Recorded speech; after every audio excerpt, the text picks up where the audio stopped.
شاهدتم كيف كان الاستقبال، فحذاري ثم حذاري راشد. هذا واش نقدروا نقولوا. نتذكر جيدا كيف تم استقبال شباب الوزداد ضد الوداد البيضاوي قبل سنتين في الدار البيضاء، كيفاش كان الاستقبال وكيفاش كانت طريقه تعامل الانصار والهيجان والقذف طبعا اللي تعرض له الفريق طيله المباراه حتى نهايه المباراه.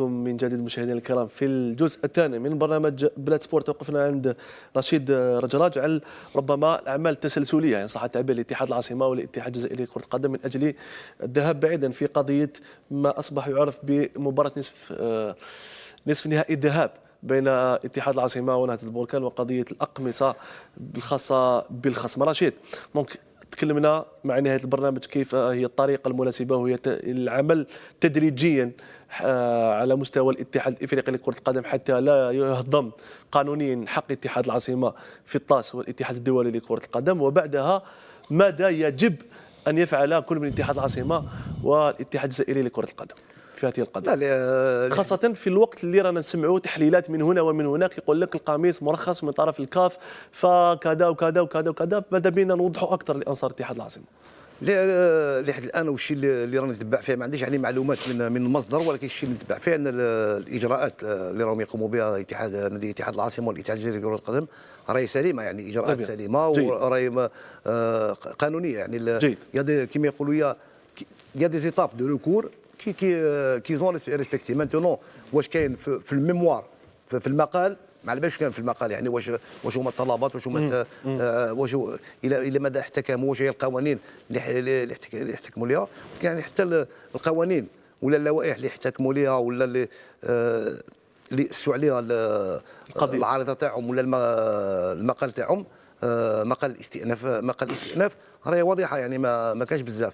وقلت دوك انت دون ان باساج قلت باللي كاين اللي يقولوا باللي القميص مرخص من عند الكاف، قميص مرخص من عند الكاف. هل الترخيص هذا هو موافق مع لوائح سواء الكاف ولوائح الفيفا؟ هل يتماشى؟ حنا كي نجيو نقراو مثلا النص الماده 10 فقره 3.6 من لائحه الاطقم للفيفا، ريغلومون ديزيكيبمون تاع الفيفا، هذا التصريح هذا ولا الترخيص هذا اللي عطاتو اللجنه يتنافى. كي نجيو لقوانين اللعبه لي لوا دي جو لا لوا 4.5 ولا الينيا 5 يتنافى كذلك معها. اذا لب الموضوع ماهوش في الموافقه، لب الموضوع هل الموافقه هذه صحيحه؟ جيد. هنا القضيه راح تكون بين الاتحاد الجزائري لكره القدم والاتحاد الافريقي لكره القدم، فاف كاف. والقضيه اتحاد العاصمه لا فاف شوف فاف ويسما بيان سور. علاش لوسما ولا اي نادي اخر في الجزائر لما يشارك في البطولات الافريقيه يشارك باسم الاتحاد، والاتحاد هو اللي يونجاجيه بيان سور، والاتحاد هو المسؤول عليه. الاتحاد الجزائري لكره القدم هو المسؤول. مثلا الان كي نروحوا للجنه الطعون على مستوى الكاف لوسما تروح عن طريق الاتحاد الجزائري لكره القدم. كي تروح للطاس تروح وحدها. تروح وحدها يعني بس ما مباشره دون المرور على الاتحاد الجزائري لكره القدم. يعني باش نفهموا برك الاجراءات، دونك قلت لك لحد الان الاجراءات اللي قاموا بها سليمه. فيما يخص مثلا القرار تاع البارحه تاع خساره اللقاء نفس الشيء هي نورمالمون يبداو دابور يدمونديو الديسبوزيتيف، يدمونديو القرار المعلل، لا ديسيزيون موتيفي البارح اللي با موتيفي. اعطيني هو السبب، واش هي اللوائح ولا المواد القانونيه اللي احتكمتوا لها. يبداو بهذا الشيء هذا، ما يعطيوهمش لا ديسيزيون موتيفي كيما داروا المره الاولى. باسكو نيكزيست با يبي با لا موتيفي، ديكتاتوريه رشيد. قلنا لكم ديروا قلنا لكم نفذوا هذه ما راناش. دونك من بعد تروح لا كوميسيون دو ريكور. هي ثاني ديما انا بارانالوجي على الفيفا اشاك فوا كي اونيكمون ديسبوزيتيف. اسمحوا لي نقولهم بالفرنسيه تفضل لان سا سكومبرون. عند الفيفا كي تجيك اون ديسيزيون فيها اونيكمون ديسبوزيتيف اللي با موتيفي. دائما في الفيفا عاده في كل لجان عندك 10 ايام باش تطلب لا ديسيزيون موتيفي. وكاين بعض الحالات وين عندك 3 ايام صحيح. ويقول لك كي تطلب لا ديسيزيون موتيفي، كي تطلب القرار المعلل معناتها تبدي رغبتك ونيتك في الاستئناف في الطاعه. تري بيان. لا كان ما طلبتهاش راك قابل بالقرار الاول هذاك اللي جا اونيكمون اون ديسبوزيتيف راك قابل. علما انه الاتحاد طلب لا ديسيزيون موتيف في القضيه الاولى طلب. دونك هنا ثاني راح يطلب باش من بعد يروح يدير الاستئناف وراني ان شاء الله يكون ما راحش نعاودها. نتمنى انه في الاستئناف طلبوا تطبيق الماده 65 فقره 2 من لائحه الانضباط للفيفا اللي في حاله استثنائيه باش واش يسموه باش يعني لا كوميسيون دو ريكور على مستوى الكاف elle va donner un sursis à l'exécution de la décision. Très bien. Rachid, vous avez été sollicité justement في هذه القضايا؟ نعم. Est-ce que vous avez été sollicité؟ أنا شخصيا. Non, j'ai pas été sollicité, mais attends, نتفاهموا. نتفاهموا. On n'est pas pressé. On a le temps. لا كاين دي كومبيتونس au niveau. Non, كي نقول sollicité pas forcément. Rachid, كي نقول sollicité. avoir un avis الناس تتصل بك ماشي بالضروره. شوف واش يسموه عندهم كفاءات على مستوى الاتحاد الجزائري لكره القدم. بيان سور جون دوت با بيان سور شخصيا نعرفهم وزيد على حساب ما بلغ الى مسامعي داروا دي زافوكا من سويسرا. هي جينيرالمون في الطاس il faut toujours privilégier les avocats suisses وفرنسي. هذو اللي عندهم يعني اللي متمرسين على في الطاس على مستوى الطاس هذو اللي متمرسين. رشيد كاخر سؤال طبعا وبسرعه تشوف انه فيها خير فيما يخص اتحاد العاصمه في القضيه هذه. تشوف انه امكانيه كبيره انه اتحاد العاصمه يرد حقه والاتحاد الجزائري لكره القدم يعيد الاعتبار لنفسه ولكره القدم الجزائريه. انا كي نقرا كل اللوائح هذه والمواد اللي كنت سردها انا يعني واثق 100% ماهوش على مستوى الكاف ولكن على مستوى الطاس. على مستوى الطاس حتى لكن هما اي بو با لا كاف سيسبون با لو طاس عنده ان ارتيكل بيان كلار في لائحه لو ريغلومون دو بروسيدور دو لو طاس. كاين الماده 29 فقره 1 كي كلار يعني لما تطلب مثلا توقيف هذه المنافسه هذه ما يتلعبش الماتش روتور ولا ما تلعبش لا فينال للتصل ريبون باسكو هو في الاجتهاد استعجالي. هو يقول لك لو بريزون دو تريبيونال ولا البريزون دو لا شومبر ولا البريزون دو لا فورماسيون يقدر في حال طلب اي جهه انه ياخذ اجراءات تحفظيه ومؤقته. ممكن جدا غدا نقدروا نشوفوا ممكن جدا غدا ممكن اليوم اليوم خلينا نقول لك ومن بعد في الاجتهاد تاع المحكمه عطوا 3 حالات نقدروا نشوفوا قرار توقيف المباراه تاع بطبيعه الحال. عطوا 3 حالات في الاجتهاد تاع المحكمه عطوا 3 حالات لتطبيق هذه الماده هذه والقضيه هذه تاع اتحاد العاصمه مع الكاف داخله في هذه الحالات الثلاثه. تفضل اسمح لي الاخر لو ريكور تاع لا بلانت تاع اتحاد العاصمه للطاس هي كما قلت انت مع الاول سي اتحاد العاصمه كاف دابور باسكو سي با هنا لا بلانت ماهيش لا باز دو ريزولتا تكنيك كي ايتي الاخر هنا سي على راح يكون عنده دوزيام ريكور تاع البارح باسكو الاولاني لا بروميير بلانت كي دو ايت ديبوزي نورمالمون صح. ولو كان يعني نقول لك لو كان يعني لو تاس ne répond pas positivement sur la base de tous les règlements اللي كاين في لا شارت اولمبيك d'abord les règlements de la FIFA clair ou même عند في لا كاف وعندي j'ai sous les yeux l'article lui-même ونقول لك ما تولي لا تيريتوار لا بيرسون لا حتى حاجه هذا ماهوش اعلان سي با اون بوبليسيتي دون تروك a été ajouté. دونك هنا سي لو تاس ne prend pas cette décision ça va ouvrir une brèche العام الجاي toutes les équipes du pays voisin vont porter cette fameuse caricature.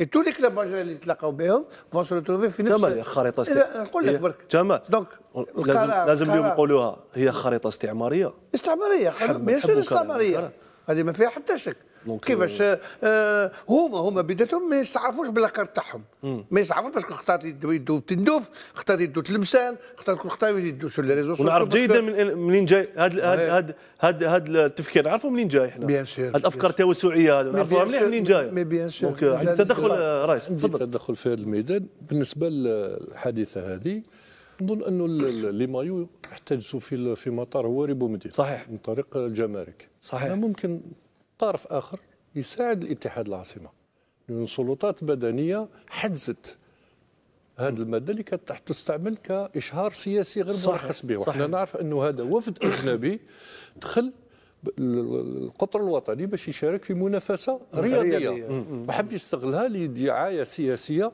غير مرخص بها، وهو كذلك. اذن هذه قضيه ايضا صحيح. والاضافه كذلك سي عبد الكريم انه في تصريحات الوفد الذي تنقل وعاد الى دياره بعد المباراه قال انتصرنا، وهو مش يقولوا انتصرنا رياضيا وسياسيا. ويقولوا جينا نلعبوا مقابله سيت اون ديكلاراسيون، سيت اون ديكلاراسيون، سيت اون حبيت ديكلاراسيون. نضيف نقطه انه كاين طرف مدني من السلطات ما نعرف شكون هو يقدر يقدم ايضا تجاه هذا الوفد الاجنبي صحيح اللي باش يدعم على جانب صعيد اخر اللي ماهوش رياضي. لا ما الهيئات الرياضيه ما تستعرف بتدخل الهيئات الاخرى باش اسمح لي انا مانيش نتكلم على النشاط القانوني، لا مانيش نهضر على الرياضي، نهضر على وفد اجنبي. نعطيك توضيح عندك حاجه واحده اخرى. اسمح لي اني نتكلم لك على وفد اجنبي دخل الى التراب الوطني ببرنامج رياضي راح يمارس رياضه، يقدر يدير اخطاء في الجانب القانوني المدني. هو يتكلم على الجانب المدني، نتكلم على الجانب المدني القانونيه المدني، مش تكلم على القانون الرياضي. وين تبعوا انا قلت لك هذه سيت اون براش قانونيه موجوده. اذا كان انسان انت تدخل بلاد باش تمارس الرياضه وتجي في اطار دعوه رسميه وبرنامج رياضي وتروح تمارس نشاط غير مرخص به، هنا ايضا ممكن متابعه قانونيه. نرجع فيما يخص الخريطه هذه. طبعا هذا فيما يخص الجانب المدني اللي تكلم عليه الجانب المدني. في المجانب الرياضي عبد الكريم شوشاوي، في مجانب الخريطه هذه الكل يعلم، والسيد ذكر باللي انه لاشارت اولمبيك واضحه في الاسس والمبادئ تاعها، خاصه الماده 5 و6 اللي تفرض اعلى هيئه رياضيه موجوده في العالم، تفرض على كل من ينظم النشاطات الرياضيه. شنو هي اعلى هيئه موجوده في العالم؟ الكوميتي اولمبيك. واعلى هيئه موجوده في القاره الافريقيه؟ كوا كنوا بريزيدي با براف مسيو براف. اذا هنا ما شفنا حتى والو، حتى اللجنه الاولمبيه، اللجنه الاولمبيه الجزائريه. خلينا نوضح هذه تفضل النقطه. شيخ. تمنع على اي هيئه مهما كانت لتنظم النشاطات بما بها الكاف ان تنحاز، يعني تستعمل اشارات او اشياء اللي ممكن سياسيا اللي تنحاز بها لطرف دون الاخر. صحيح. خاصه انه هذه الخريطه غير معتمد من طرف اعلى هيئه موجوده اللي هي المجلس الامن الدولي والامم المتحده. يطافي. اذا لو كل واحد يستعمل الخريطه، ونعرف ان الدول كاين نزاعات بيناتها، وهذا اللي خلى الكوميتي اولمبيك باش يحفظ الرياضه والنشاط الرياضي باش ما يدخلش في نزاعات. وشفنا الاتحاد الاوروبي اللي طلب من باش ما يدخلش في نزاعات. شفنا الاتحاد الاوروبي يطلب من الاتحاد الاوكراني لكره القدم في الاورو الاخير بنزع طبعا الخريطه بعد لي ريزيرف قدمتها الاتحاديه الروسيه لكره القدم، لانه هذا الشيء ممنوع. جوستومون سمعت تصريحات تكون من سيد حسين او سيد قريشي كونسيرنون التنقل او القرار اللي جاء وتنقل الى للاعب مباراه العوده الى بركان. جوستومون سمعت تصريحات ولا نعاودها بعدها. لا ديسيزيون تاع اليوم طاحت لا ديسيزيون. حنا درنا الركور باش يعطيونا الماتش غاني، وهما واجبونا اليوم باش يواجبونا البارح، واجبونا اليوم، واجبونا قال لك راكو خاصين مقابل 3-0 وتجيو وتلعبوا العوده اللي هي عندهم. انا لك حنا رانا مستعدين نروحوا ان شاء الله يوم الجمعه. لا خلينا رايحين يوم الجمعه البركان، راح باش نلعبوا المقابله هذه يوم الجمعه. جبنا طياره خاصه تاع ايجيبتر هذيك ونلعبوا نروحوا ونشوفوا كيفاش يعني في بركان هذا كيفاش فوالا. والبريه احنا رانا بيان سير المقابله قال خسرناها، ما احنا ما خسرناش، درنا عندنا الدوسي يعني راه متحضر بالمحامي بالمحامي تاعنا اللي نروحوا للطاس تاع رازع. بيان سور واش داروا الكاف بيان سور هذا ماهوش قانوني، حاجه ظاهره. كاين عندهم الناس راكم تعرفوهم اللي راهم تما يحكموا. هذا غير قانونيه. ديسيزيون دو لا كاف اتخذت على مستوى لجنه المنافسات وهي غير قانونيه، لان كل القوانين، قوانين الفيفا والكاف تمنع استعمال الخريطه، والقانون واضح تاع لا فيفا بالمواد وبالصور، يعطيك حتى الصوره تاع الالبسه اللي مسموحه واللي غير مسموحه، وكاين صوره وين موجود فيها الخريطه يقول لك هذه غير مسموحه. اذا واش من قانون زيد الرفض تاع القرار الذي اتخذ اليوم بالنسبه تاع الخساره تاع 3-0 انا يعطيني السند القانوني. إذا طبعا هذه كانت تصريحات كل من سيد حسينة وسيد قريشي اللذان يرفضان تماما هذه العقوبة، ويؤكدان على أن الاتحاد لن تهضم حقوقه في هذه القضية، وسيتوجه إلى أبعد وأعلى نقطة طبعا فيما يخص حق الفريق رشيد. الفريق سيتنقل يوم الجمعة غدا إن شاء الله بداية من الساعة 3 زوالا إلى في طائرة خاصة وفي فول ديريكت لمواجهة نهضة بركان. دونك وشنو هو الكونساي تاعك اليوم؟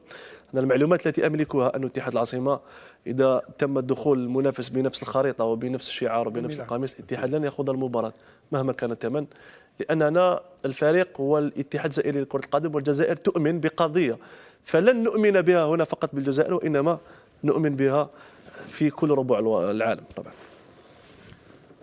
استراتيجيه مليحه انهم يروحوا لكن لعبوا بنفس القميص، ما يلعبوش اللقاء، يرفضوا لعب اللقاء حتى غدوه لا قدر الله كان فيه عقوبات من الكاف رايحين يكونوا على كل حال. الكاف حنا على بالنا، لانه حتى في القرار هذا تاع الكاف فيه بند يقول فيه سيحل الملف من اجل العقوبات. بطبيعه الحال من المستحسن انهم يتنقلوا اذا كان الفريق المغربي يتقدم بنفس القميص يرفضوا اللعب باش او ايفيتيو هذه تاع لا سانكسيون تاع دو زون سسبونسيون من لي كومبيتيسيون افريكان، يعني ما تلعبش لان المنافسه.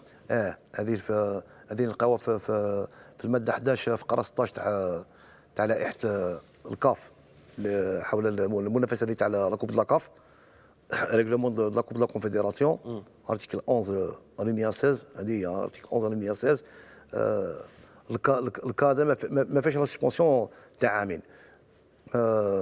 فيما يخص لا بريمير ديسيزيون تاع البارح لحد الان ما على بالناش يعني سير كويس سون بازي باش نقول لك كان فيها ريسك سسبونسيون تاع عامين ولا ما فيهاش ريسك، ما على بالناش كويس سون بازي. صحيح. دونك ما نقدروش نتكلموا على قرارات غير موجوده. الاتحاد سيتنقل الى المغرب معزز مكرم، لا خوف على ابناء الجزائر. طبعا غدا سيكون التنقل. شاهدتم كيف كان الاستقبال، فحذاري ثم حذاري راشد.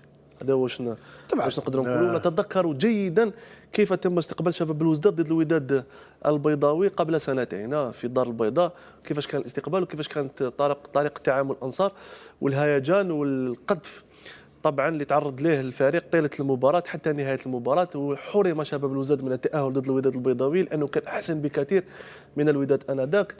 وعمليات الهمجيه التي طالت لاعبي شباب الوزداد فوق ارضيه الميدان. طبعا نتمنى التوفيق لاتحاد العاصمه ولجميع الفرق الجزائريه في المنافسات القاريه.